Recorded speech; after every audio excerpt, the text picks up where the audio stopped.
Thea Vanessa, thank you for coming on.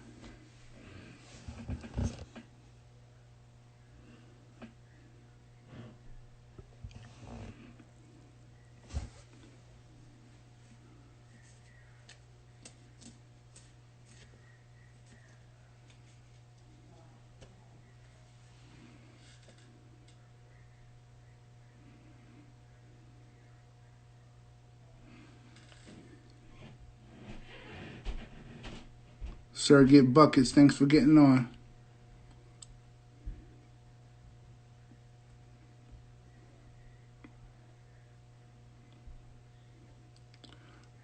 Ron Golson, what's good? Can you hear me?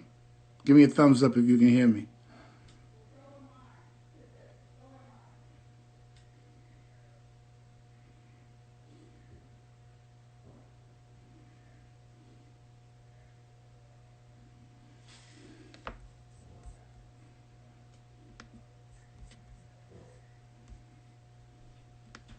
All right, good. Am I clear?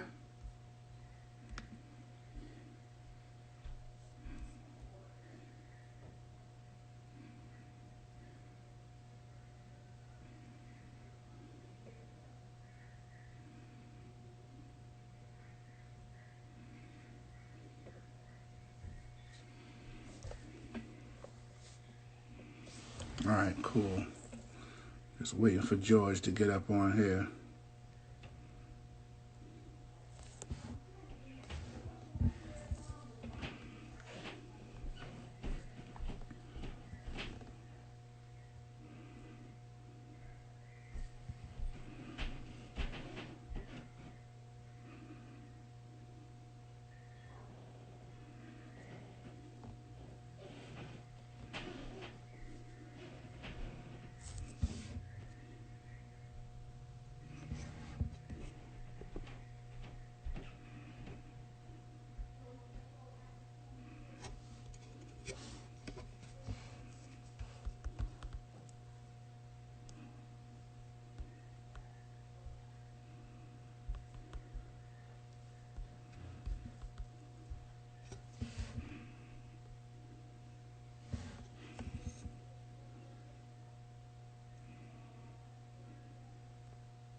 Okay, George, I see you. Can you hear me loud and clear?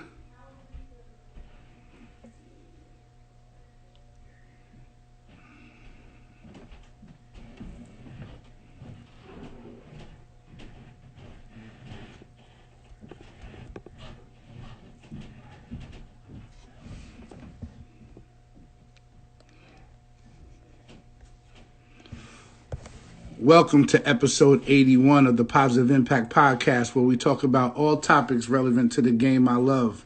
I'm your host, Terrell Dozier, and tonight's guest is former UNC Tar Heel legend, I'm going to say, and NBA vet, Mr. George Lynch.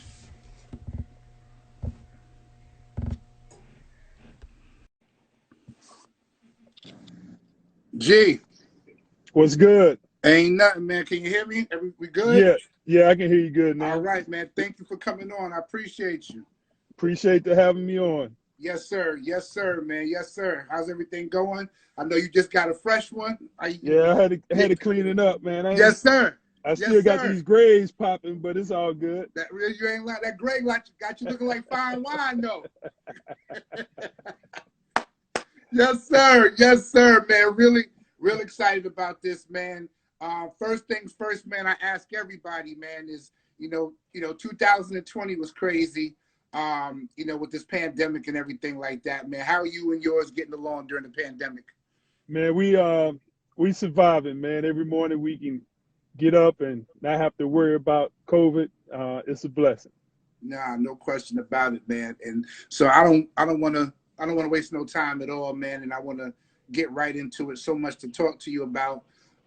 Born and raised in Roanoke, Virginia. Yes, sir. So talk about it, man. Talk about your first memory of the game, man. That's done so much for you, and you've done so much for. It was humbling for me. I grew up in modest, family. My parents were divorced early when I was young. My mom was remarried, and my stepfather introduced me to the game. He played at a small college in Virginia, and he used to take me to the gym with some of his buddies, the older guys. I used to sit on the sideline, dribble a basketball around. And then when I got to about 10, they started letting me play with them. Okay. And, I thought that was the greatest of, and all. I couldn't quite make baskets yet, but, I used to run up and down, try to guard the big guys. And, so my first experience was, was just getting in the gym with the older guys, and it was a blessing. No doubt, no doubt. That's how a lot of us start out. But at what age did you know, or did you feel like, I want to do this seriously? I want to get better at this and try to take this to another level. Man, when I was young, I always thought I wanted to play football. Okay. And so I used to grow up, wanting to be, Bo Jackson, who else? Tony Dorsett, Franco Harris. Every year I tried to get 32 or 33 for football. But, as I got older, I kept growing and everybody else was getting smaller. So I was the little skinny kid on the football field, and I was like, I don't know how much longer I can do this, Right. But Right. I switched over. I started playing basketball full time right around the 9th grade. When I got to high school, I was like, I don't want to play any more high school football. So I committed to only playing basketball. And, I would like to say because I played a little football, it gave me that toughness, to go in there and mix it up. I wasn't afraid. And it just, because I was able to go in there and wasn't afraid to mix it up, it gave me that edge that most players in the neighborhood didn't have. And especially, going into high school, I was already about 6'4", 6'5", and being able to tough it out with the bigger guys on the varsity, it made my transition a lot easier. No doubt about it. So Patrick Henry High School, nowadays, kids are being ranked 5th grade, 6th grade, 7th grade before they stars before they even get on a high school floor, before they even touch a varsity game. Were you the child prodigy when you were coming up, or did you have to earn your stripes when you got to high school? Well,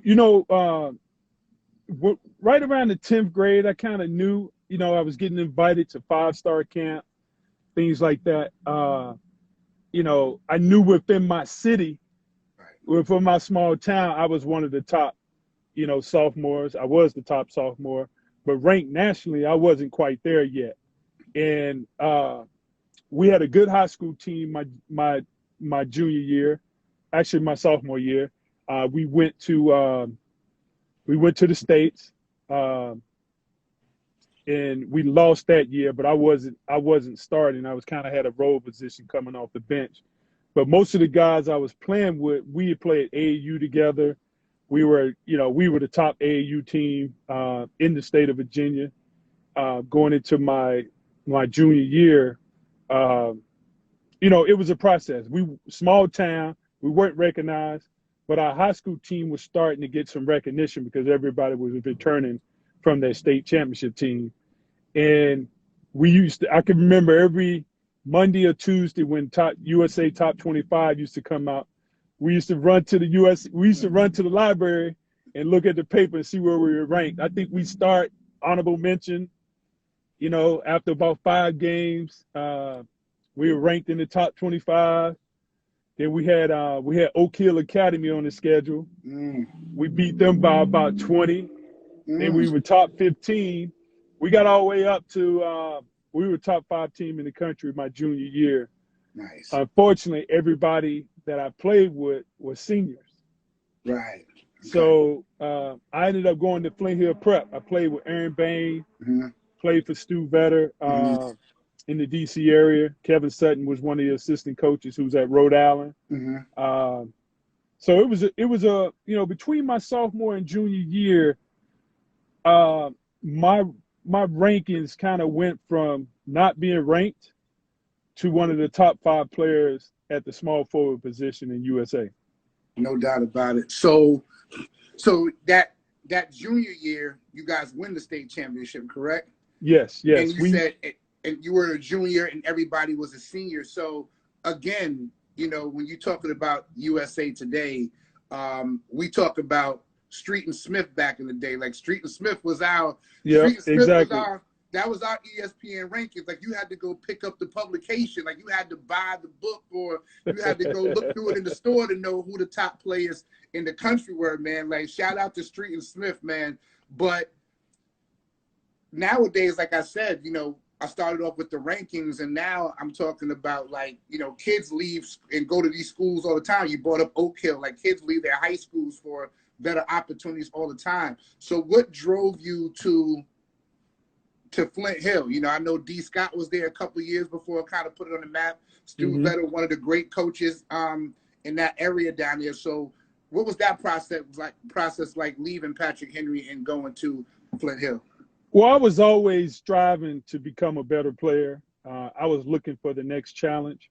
Even as a youngster, it used to be about 5 or 6 of us, man. And, we used to walk around neighborhood to neighborhood and try to find a pickup game. Right.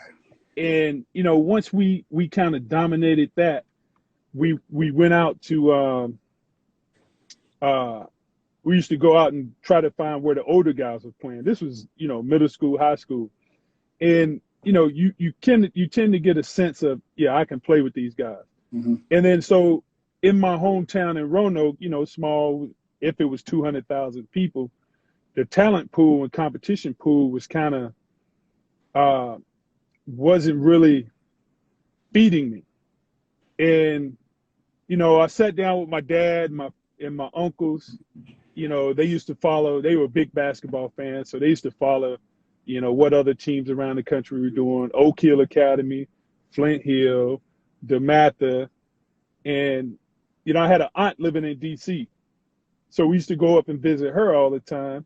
And you hear about the Catholic League in D.C., Mm-hmm. where there's some strong competition. You got the DMV area, Yeah. you got Maryland, the Potomac area, and I was a big Len Bias fan. I was actually Len Bias. I wanted to go to Maryland, Okay. but my freshman year in high school is when his tragedy happened. Yeah. And they never recovered from it. So during the recruiting process, it was Maryland, Georgetown, North Carolina, Virginia, and Virginia Tech. And how it goes. It eventually everything weeded out, and North Carolina was the top runner. Maryland never recovered, during my time coming out of high school. Mm-hmm. So I chose to go to North Carolina, after Flint Hill. But that was the process. I was a big Len Bias fan, so I wanted to go up to D.C., play in Flint Hill, which is in Northern Virginia. And, after that, the recruiting process took care of itself. No question about it. So, Mr. Basketball in the state of Virginia, high school All-American, McDonald's All-American, which is the pinnacle, of your high school career. Mm-hmm. Was there a difference from Patrick Henry going to Flint Hill, competition-wise, and what did you learn? You mentioned Aaron Bain, who was an All-American in his own right back in the day, went to Villanova. Talk about the difference between Patrick Henry and then going to Flint Hill and playing for Stu Vetter. Well, I was lucky enough to have been on a great high school team at Patrick Henry in Roanoke. We had 5 guys play Division I basketball off that state championship team. But the competition district-wise, night in and night out, we really only got competition in the district when we played our crosstown rivalry. Mm-hmm. And the only other competition we got was out of conference or when we went to the state playoffs. Mm-hmm. I remember Danville, Virginia had a good team. They had Herman Moore, who played with the Detroit Lions. The Detroit Lions. Okay. They had a great basketball team. And and then you know, just being able to play competition night in and night out in the DC area, the Catholic League, that was the pinnacle. I mean, and that was the reason why I wanted to go to, Flint Hill, because of the competition was high level ACC Big East type players night in and night out. No doubt about it, man. So you mentioned Maryland, Lefty Driesell, Georgetown, John Thompson, North Carolina, Dean Smith. Like, what's it like having them come sit with you and say, listen, man, we want you to come play for us, man? Like, what was that like for you? Like, because that's what the hard work was supposed to lead to, right? We're trying to get to the highest level of competition, and you decide on D. Smith. But what was that recruiting process like, meeting all these legends in the game? Oh, it was the recruiting process when you put the work in as a youngster, and to be able to pick your school. Like I said, I was a top 25, probably top 5 at my position. I had letters from all over the country, West Coast to East Coast. By the time the end of my senior year, basketball wise, I narrowed it down to ACC. So it kind of, all the West Coast schools, I narrowed my choices was actually Virginia, North Carolina, and Virginia Tech.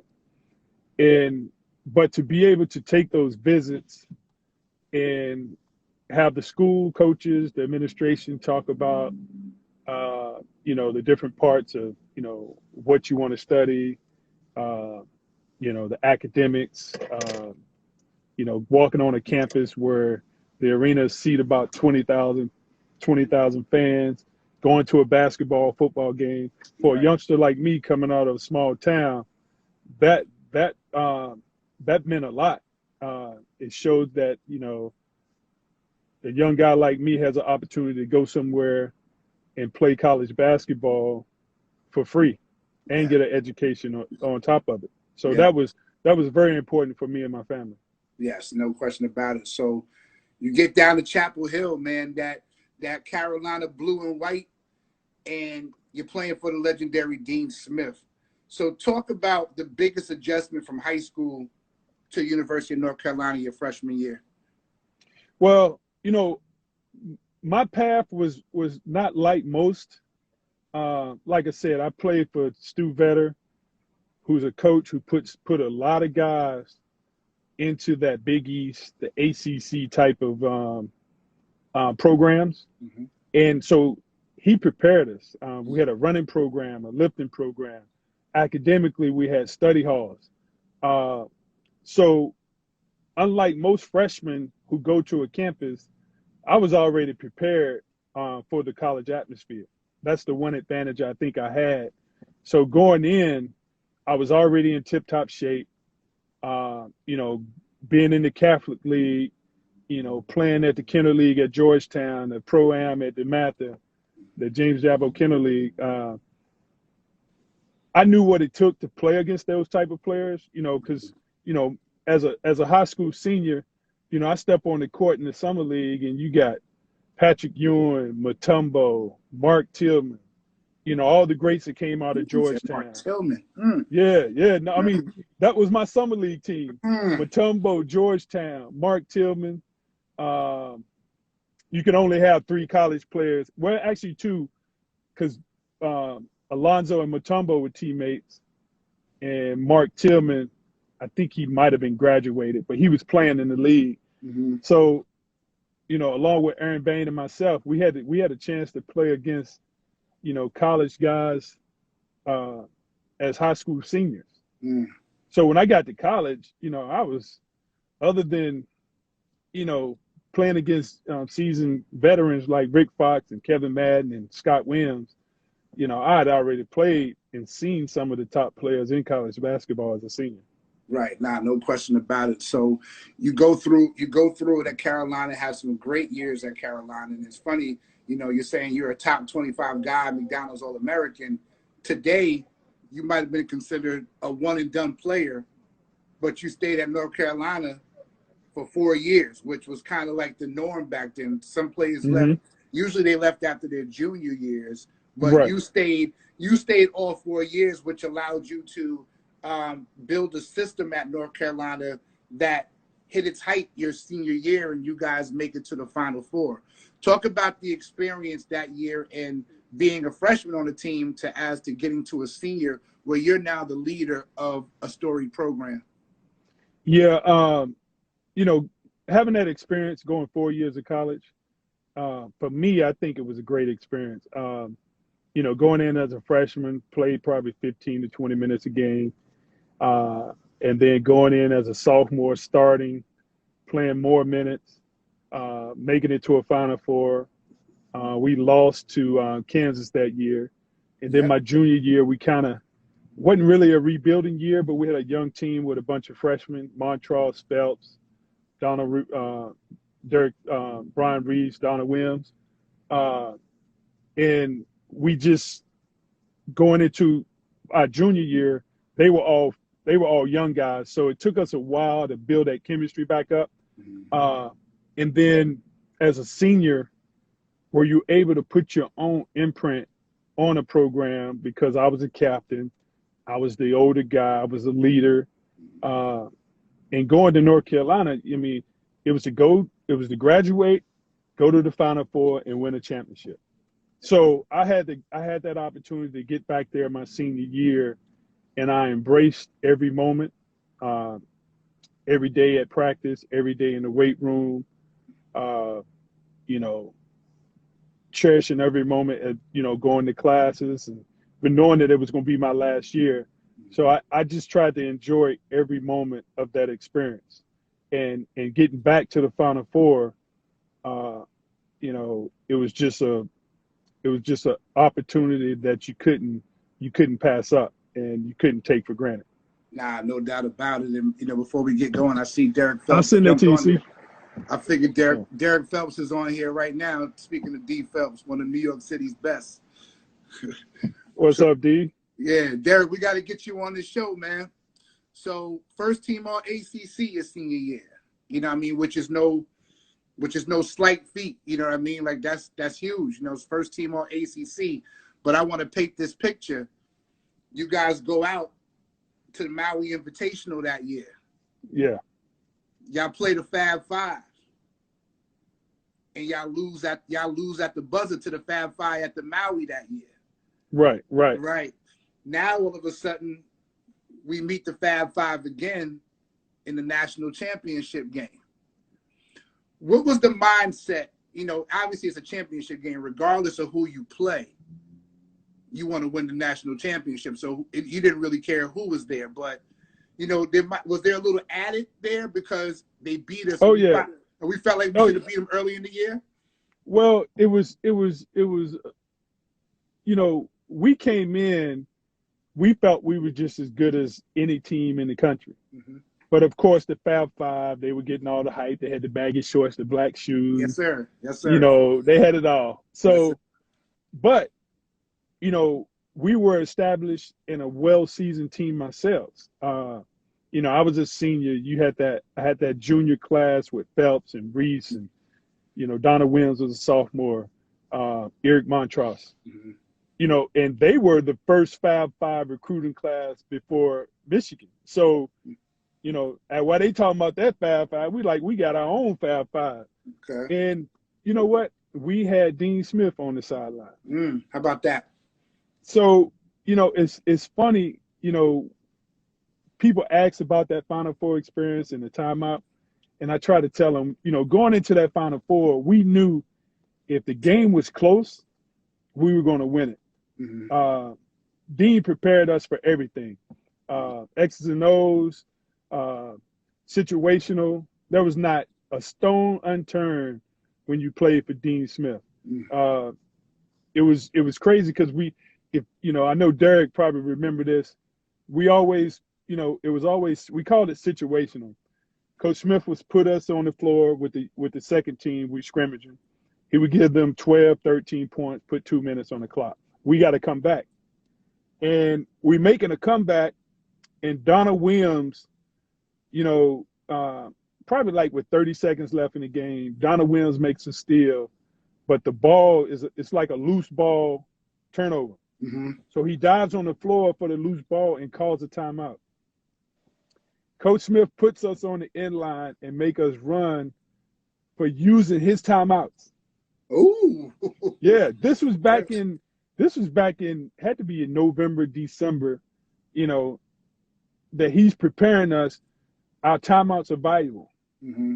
And so, and, you know, back then you could have a 3-4 hour practice. It wasn't Yeah. no we count an hour and a half, 2 hours, eight hours a week. This was like after 3 hours of practicing, we about to get on this end line for Donald Williams calling a timeout. So it instilled, carved into our minds that we have to think the game while we're playing it. And so we run, continue the game. I think we end up winning the game, but it was a lesson learned. Absolutely. Fast forward, 4 months, we in April in New Orleans Superdome. It comes down to Michigan calling a timeout. But if you go back and you look at the game in Hawaii, they never had a press offense. Mm-hmm. And so Derek and I was like, look, if Jalen takes it out, you get up, you play in front of Chris Rebel, and I'm going to play behind him. We did a two-man press on them, early in the game. They wasting timeouts, not valuing timeouts, not prepared to have a press offense.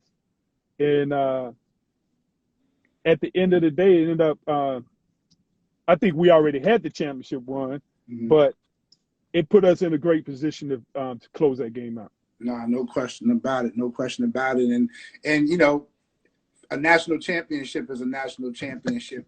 Definitely, the story of that game was the timeout that they didn't have, but nevertheless doesn't take away from the hard work that you guys put in, the great game that Donald Williams had, and the clutch free throws that Pat Sullivan made to get you guys that championship. So no better way to end off a college career. Mm-hmm. You get drafted. You get drafted number 12 in the NBA draft. Lottery status. First team all ACC national champion, and now with the number 12 pick in the draft, headed to Showtime LA. Talk about your draft experience. Oh, I was just a small town kid playing in Chapel Hill, enjoying college.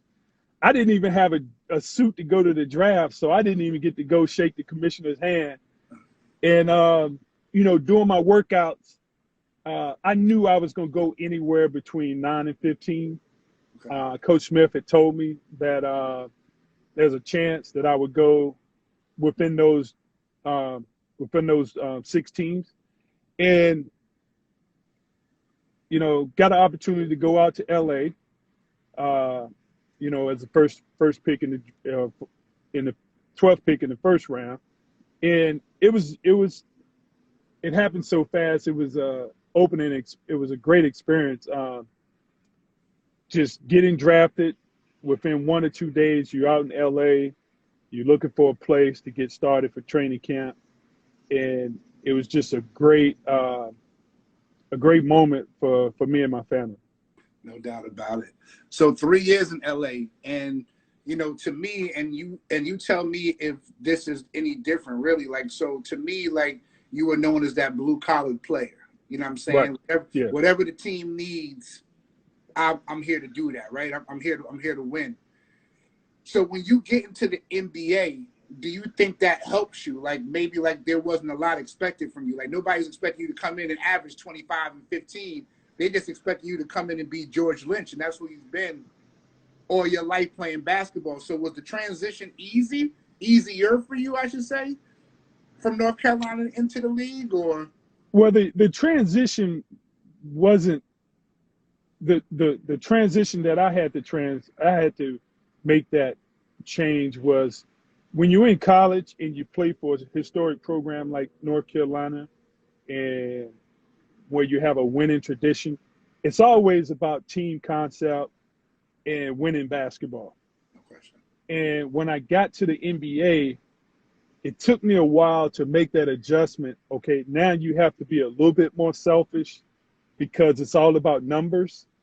And that was the challenge for me, being a selfish basketball. I wouldn't really say selfish, but most teams that you play with in the NBA, there's about what, 28, 29 teams, 30 teams.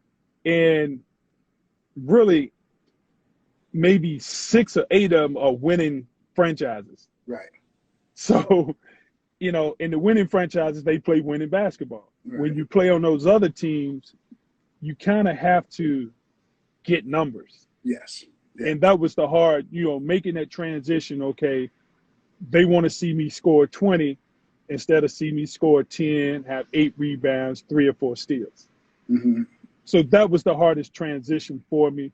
And I kind of, like you said, being a glue guy, fitting in whatever the team needed, that was my role. No doubt about it. No doubt about it. And so for the first time, some adversity, right, in your playing career, and you get traded. What's the feeling of getting traded? When you got traded, you were like 3 years into the league. So did you understand the business of the league then? Or, were you hurt by the trade? Like, some guys just get used to it and say, that's the business, it's going to happen. But like, dang, man, when you've had so much success during your college career and it's like, we got to make a trade and you traded me. Like, did it feel like you didn't want me? Like, what was that feeling like of being traded? And to another country at that.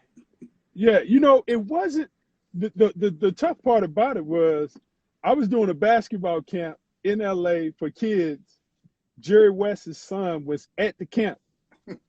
Him or his wife dropped him off. I tell people when I tell this story, Jerry West dropped his son off and didn't come in and tell me he was trading me. I find out I'm on the 405 rolling back to the house, and my girlfriend tell me, you just got traded. And I was like, what? Wow. So what is that like, right? You set up shop. You talked about finding a place to stay, right? And you get, after 3 years, you got to be a little bit comfortable in your routines and everything. Now you're going to Vancouver. You know what I mean? So now you got to go to another country. What do I do with my place in LA? Like, what's that like now? You know what I mean? Like, now I got to get ready to make this transition and do this all over again. Well, luckily I was renting. Okay. And because I'm an East Coast guy, I never really fell in love with LA. Okay. Or I never really got to enjoy it. Like, when you playing and you're a young guy, you don't really get to enjoy the weather and all that stuff. I mean, you enjoy it, but not like if I was living out there now, how I would enjoy it. Right. So when the time came, of course, I didn't want to get traded because I had teammates and people you thought was, we were building something. And so I got traded to Vancouver. I was looking at it as an opportunity. I was going to play more. Okay. And, other than being in another country, the people were great. The downside of it was the league had only been in Canada for about 3 years when I got there. So the customs and going through security, that was a nightmare. They hadn't had all that figured out. You would get in late, 3 o'clock. You had to get off the plane, go through customs, get back on the plane, fly into Canada. It was a challenge. Yeah, no question about it. So 2 years in Vancouver, and then I felt, when you said Vancouver was a place to get more playing time, I felt this next move when you got traded to Philly was really the perfect fit for George Lynch. You know what I mean? Yeah. You had other blue-collar guys on the team, Theo Ratliff, Eric Snow. You know what I mean? Obviously, you had AI on the team, but, what I think was great about that was what AI was surrounded with. You know what I'm saying? Right, and, yeah. Guys that would go to bat. You had those protectors and stuff, and you know what I mean? And you guys make a wonderful run to the NBA Finals, man. Talk about being on that team and playing for another Carolina alum, Larry Brown. Oh, my experience with Philly was probably the best parts. You know, five of it was probably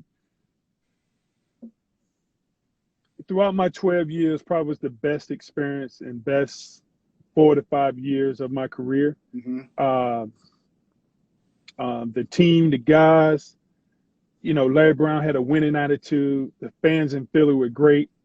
Uh, we we took the baby steps. Went to the playoffs, got knocked out. Went to the second round of the playoffs, got knocked out, and then was able to get there the third time and make it to the NBA Finals. Unfortunately, we had a lot of injuries. Guys was banged up, and we couldn't overcome it. The Lakers had a tough team, but I really believe if everyone was healthy, we would have won that series. Okay. Okay, I like that. I like that a lot. And the Lakers was tough, but you Yeah. guys definitely came to play. I think everybody expected you guys to get swept. And you guys were game and you guys came there to really play. And like I said, I just seen like that like everybody there was blue collar. Like, what I mean? It was a team, one of the best defensive teams in the league. And at this time now, you're on your third team and now you get traded to your fourth team with the Hornets now. And Mm-hmm. I believe you got traded with, honestly, personally dear to my heart, one of my all-time favorite players, and that's Robert Track the Trailer. You know what I mean? And Uh-huh. you know what I mean? So rest in peace to Track. And I actually met you in Charlotte. You played for one of my best friends' fathers, Paul Silas. Steve Silas was the assistant out there, one of my best friends. Yeah. And so what was those years like? Because now you've been to the finals, right? And you're kind of on the back end. You know what I mean? Like, you're a real vet in this league right now. So Right. talk about the difference of when you made it into the league in LA and now where you're at in Charlotte. What's different about George Lynch now with all these years of experience under his belt? Well, each year I had to keep evolving. I think I went in the league as a 3-4 man, undersized 4, and by the time I got to Charlotte, my game had evolved to where I was a 2 guard playing the 2 position. Defensively, I could guard 1 through 5. On the offensive end, as I became a pro and the habits I learned at North Carolina, in the work that I put in, I continue to improve my shooting. Mm-hmm. And Paul Silas, he played me at the 2. Mm-hmm. And I got more shots. I got to defend. I had to learn the position of a 2 guard. And it worked out great. I got to shoot the ball a little bit more, and I embraced it. Unfortunately, towards the end of my career in Charlotte, where we were in New Orleans at the time, Mm-hmm. I ended up with plantar fasciitis, and that was a tough injury for me to overcome and continue to stay in tip-top shape. Right, no question. So at what point, right, and this is probably one of the toughest points in any player's career, at what point did you know it's time for me to hang it up? And how You tough don't is know. that? You don't know. Okay. Everyone thinks that, you can play 1 or 2 more years.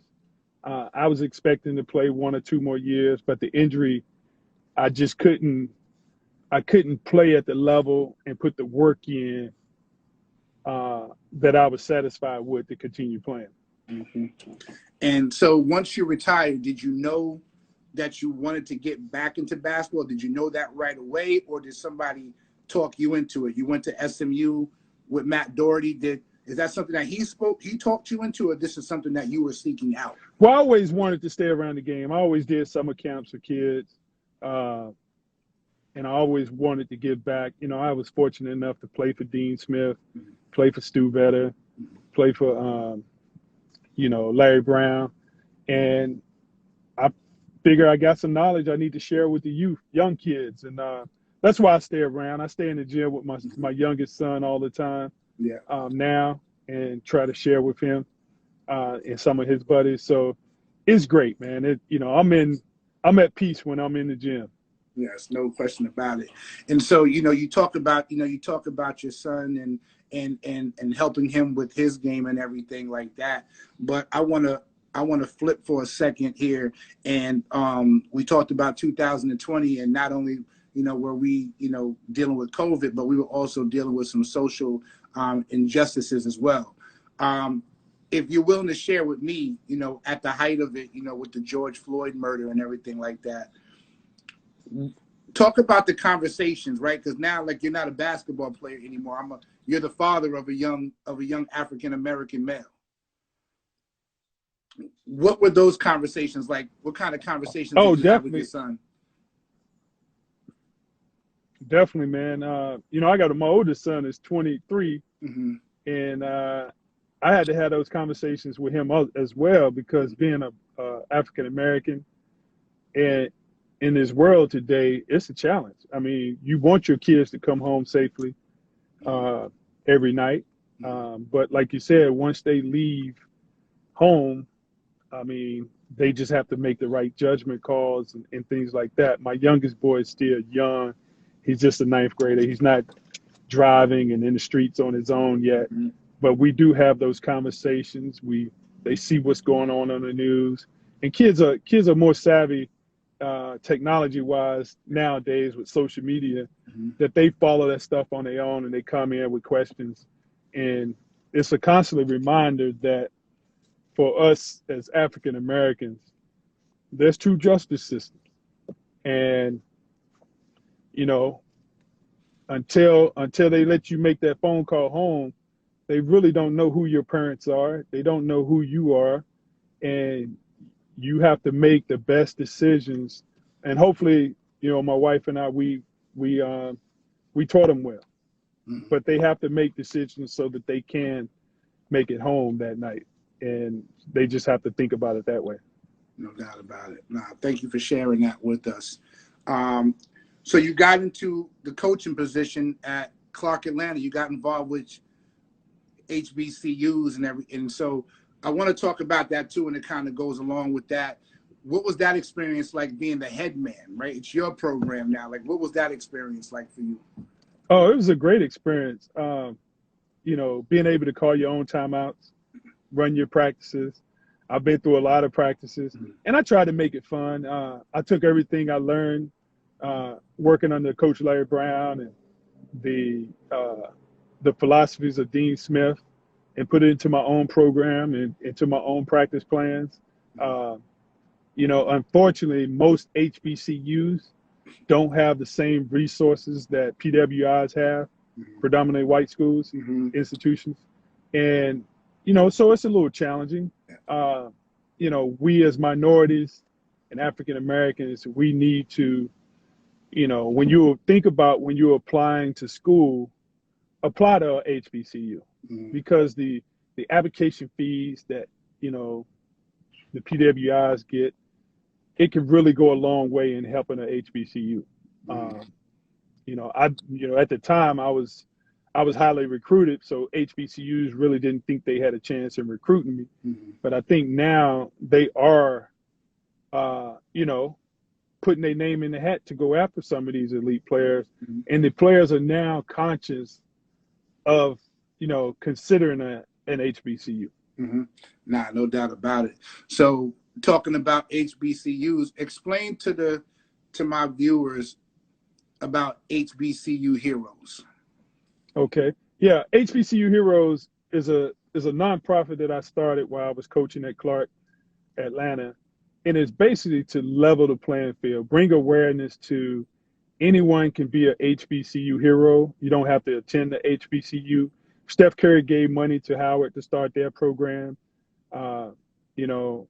My partner, Tracy Pennywell, and I, we both went to Chapel Hill, and we are doing our best to help HBCUs, whether it's technology. We provided computers. We partnered with Dell and Intel on supporting HBCU students with computers and laptops, especially during this COVID, when they were, everyone was trying to study off campus. It was a challenge for HBCUs.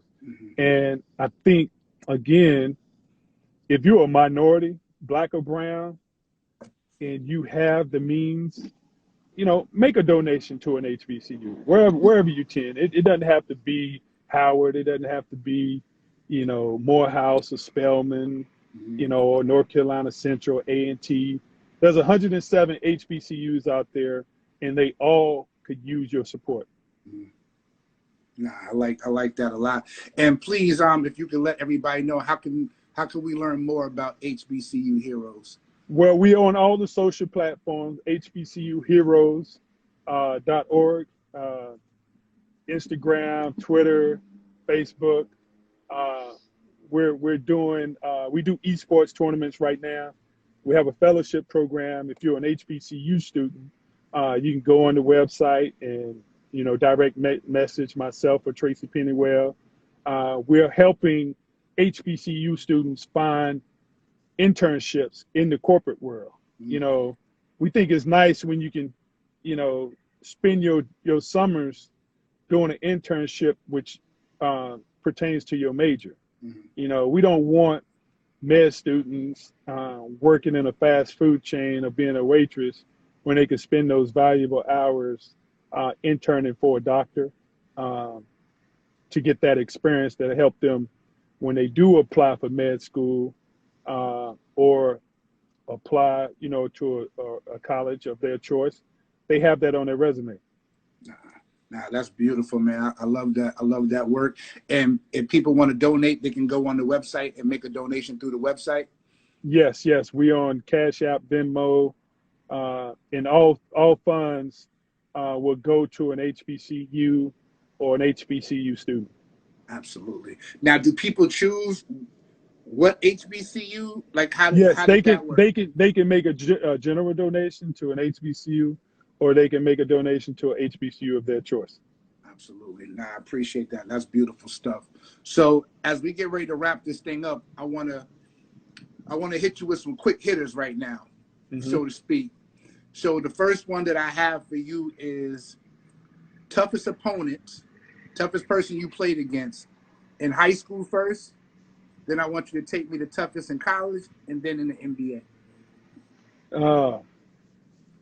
Let's see, high school. I played against some good players, man. It was kind of tough to say, my matchup. But there was a guard, Kurt Smith, Charles Smith's little brother. Man, I had opportunity to play against him in high school when I was at Flint Hill, and play with him on the McDonald's Capital All-Star team. Okay. He was the truth. Yeah. Unfortunately, he didn't like to go to school. Yeah. Had some little, he was, a little rough around the edges, made some decisions that kind of derailed his professional career. But in high school, he might have been one of the toughest cats that was lining up across from me. Okay. I like to say college. Of course, there was always the battles, Duke and Carolina. Christian Laettner was a tough matchup, coming through those years. So I would have to probably say Christian Laettner. He was a 6'10" guy that had a nice jump shot, could post, could shoot the elbow jump shot. Didn't shoot threes back then, but he was a tough matchup. And of course, the NBA, I would have to say Tracy McGrady for me, because he was 6'9", 6'10", could put it on the floor. He was the Kevin Durant before Kevin Durant at the in the NBA. Nah, I can definitely go with that. I asked Matt Doherty the same questions. When you hear the word four corners, what's the first thing that comes to your mind? Hey, a bar in Chapel Hill is called Four Corners. Nah, I'm just kidding. Nah, that's the that's that famous field forward offense that Coach Smith put in. That he would take time off the clock and make you foul when he had control of the game in the last moments. Yeah, now one of the most innovative offenses, I think, to this day, you're having a dinner at your house, and you get to invite 3 guests that are alive. Who would they be? That are alive. Man, anybody? Anybody. I'm gonna invite Michael Jordan. Michael Jordan. I'm gonna invite J-Lo or Halle Berry. Okay. Let's see. Uh, and I gotta invite Samuel Jackson, man. So you're like, okay, That's my guy, Sam Jackson. okay. What words come to mind when you hear the name Allen Iverson? Um, he was like family. He was a brother. We went through some great times in Philly. And out of franchise players, you know, he's one of the few franchise players, well, one of the most respected franchise players that I've ever played with as a teammate. Absolutely. Nah, beautiful. And my last question, and I like to ask everybody this question. When it's all said and done, how does George Lynch want to be remembered? That he made a difference. You know, he touched a lot of young kids' lives. He played the game the right way, and he was a great father to his kids. That's it. That sums it all up, man. All right. Listen, G, man, I appreciate you coming on here. I was excited all week, man. I'm a basketball guy. I love the game, and you know, I love watching you. You know, you were the type of player that I was, a blue collar player, and you know, didn't care about fanfare and all that. Just wanted to win, man. So a lot of respect to you. So I've been excited all week to talk to you, and I love the stuff that you're doing with the HBCUs, and you know, we'll definitely talk more in the future. And look to get involved with that, man. But thank you so much, man, for coming on here and talking to me and spending some time with me tonight. I appreciate you so much. I appreciate it. Yeah, we're doing our next esports tournaments for HBCU students. They have prizes and scholarships. It'll be March 4th, and you can go on the website and watch the smart kids, HBCU students compete at gaming. Absolutely. Nah, I appreciate that. G, I'll talk to you soon, man. Stay safe out there, man. God bless you, man. All right, thanks. Yes, sir.